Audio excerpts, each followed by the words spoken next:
guys, welcome back. Today we're actually going to be talking about how I create my acrylic skins and resin skins. So basically this is probably after a good 4 or 5 pours that you can see on this parchment paper. Parchment paper or baking paper is probably the best ones to use because as you fold it, it can take the skins off. But to be honest, you probably want to start at the very basics of the mixture that you have. If you have, let's say my mixture is PVA glue and acrylic paint, it is a lot more easy to pour off than just acrylic and water because it snaps a bit more, whereas the PVA glue makes it a bit more bendier.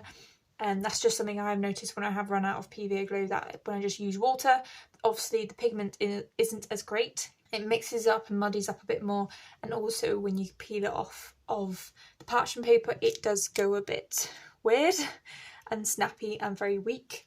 So you don't just have the parchment paper that you can get your acrylic skins from, you can get them from your cups. These are plastic cups. Now I do try to avoid as much as like single plastic use, but these were actually, I think, like 10 pots for about £1 just at my local discount store, and I've had these for probably about 5 years. I actually originally didn't buy them for acrylic pouring, I just bought them for mixing up paints, and then eventually went into acrylic pouring and resin pouring. But because they last for so long, and if you use paper cups, I'll show you one, I've got one here. If you've put wet resin or acrylic mixtures in it, it doesn't actually peel off. You actually just a solid form, which you can eventually like break up into bits and pieces, but it's not as good as being able to peel out and functional to be able to peel out of your plastic pot.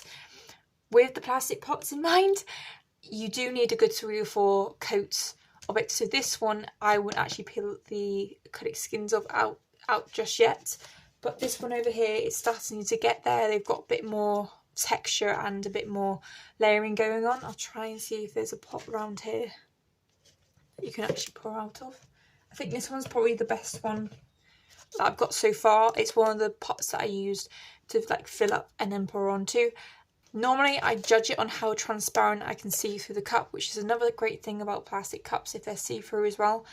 If it's completely opaque where you can't see through the cup, that's when I know it's ready to go, or if it's starting to crack off and peel off itself. If it's just acrylic paint, I'll wait for 3 or 4 pours and layers. Obviously you can wait for longer just to get that extra thick layer. But if you use resin after 1 pour, you can actually take it all out of the pot, and that'll be a good enough skin for it to be used and to be safely not like crumbling or anything. Resin is exactly the same, apart from I only use 1 coat. I don't wait for another coat because literally the next day after you've done a resin pour, it's still quite flexible and malleable enough for me to take it out the pot and then use as an acrylic skin. As you put it to the side, it still is beginning to set, but it's set enough that, you know, when you pour it out, it's not fluid still. It's solid, but it's quite warm solid. I don't know if that's a great explanation or not. So yeah, so this is just a load of acrylic skins. I'll just quickly show you how I get them off.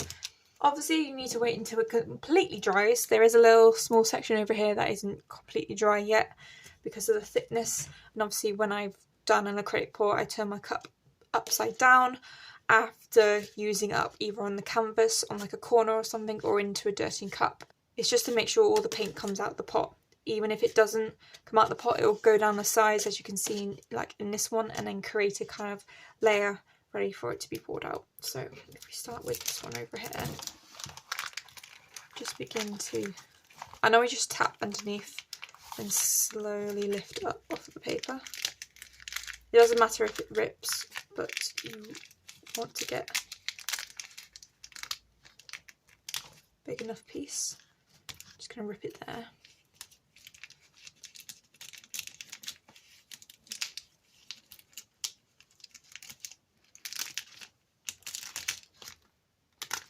So you can see that green is still a bit wet.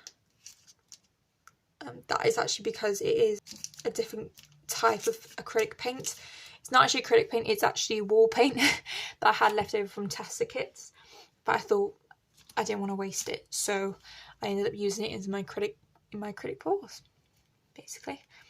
So yeah, that's a massive nice bit of acrylic skin. Nice thing about it is that you don't have to necessarily use it this way. If you turn it over, it can be actually much more visually exciting on the back as well as the front. But just again, you just have to be careful to make sure it's actually dry. As you can see, it's just the green is just imprinting on everything.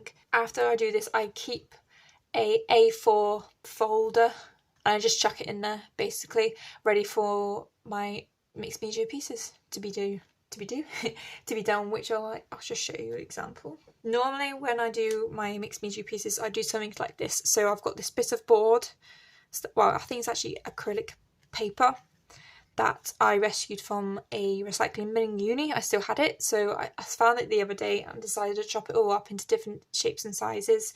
And then I used some bits of leftover acrylic paint, and it's also got some bits of resin in there as well. As you can see, there's that bits of there. I've also got like this bit of gold foil, which just randomly managed to make its way in there, but I suppose it's just one of those things.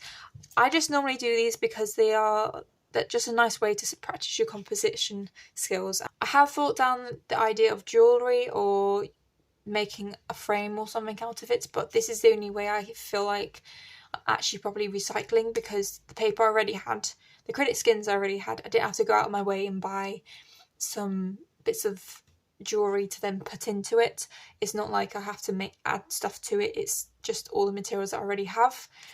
The PVA glue I do use, it's this one, it's an Everbuild PVA Bonds. You can use normal PVA glue, but it's just one of those things again that I had on the side. I thought that would be easier to use since I've got it already there. I'll just quickly show you a couple more of the bits of papers. So this is all from the bits of paper that I took from university. And they did chuck it in the bin. I didn't just go up to their studio and just take it from them. They did put it in the bin, and I asked them if they still wanted it, even though it was in the bin. I just took it up, chopped it into pieces, into different sizes, just to give myself a bit of more of a challenge.